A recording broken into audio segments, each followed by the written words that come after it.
doing a deck railing feature here, and what I want to do is equally space my balusters at my maximum allowable spacing according to code. So code says I can't go over 4 inches on spacing, so I need to figure out the math here. I'm going to use my construction calculator app to figure that out. And this is a great app. If you guys haven't used it before, this is called BH Math. It's a construction calculator app, and it works wonders. It saves us from having to do the math on our tape measure because, hey, we ain't carpenters because we did well in school, all right? So I'll measure all the way over the inside edge of this baluster. So on this deck, what we're doing is we're putting a baluster on each post, okay?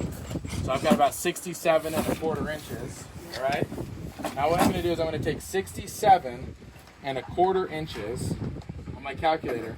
I'm gonna divide that by the maximum allowable gap baluster on center, which is 5 1/4 inches. With these balusters, which are about 1.5 inches wide, if we go 5 1/4 on center, we end up just under 4 inches for our gap.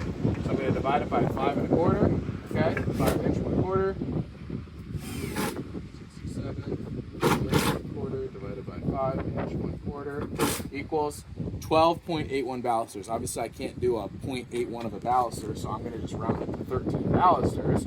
So I'll take my 67 inches 1/4, and I will divide that by 13 balusters. That tells me that I need a 5 inch and 3/16 gap in between each one of my balusters. Here's where the trick is, okay? So if I take my pencil and I hook it to the end here, and I mark my 5 inch 3/16, okay, that gives me my leading edge, a tick mark right there, so I know my baluster is going on this side of that line.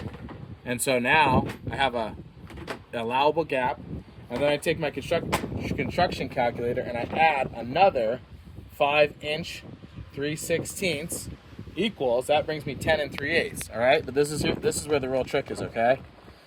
I just hit that equal sign again, 15 9/16. It's automatically going to tell me what I need. I hit that equal sign again, I'm at 20 3/4, and so on and so forth. So you can use that to work your baluster math quick and easy. I don't have to know anything in my brain other than just what numbers I need to punch into the calculator, and then it does all the work for me, puts it in tape measure terms so I can read it out, mark it real quick, can send our balusters home, and they're equally spaced the entire way, and they look perfect.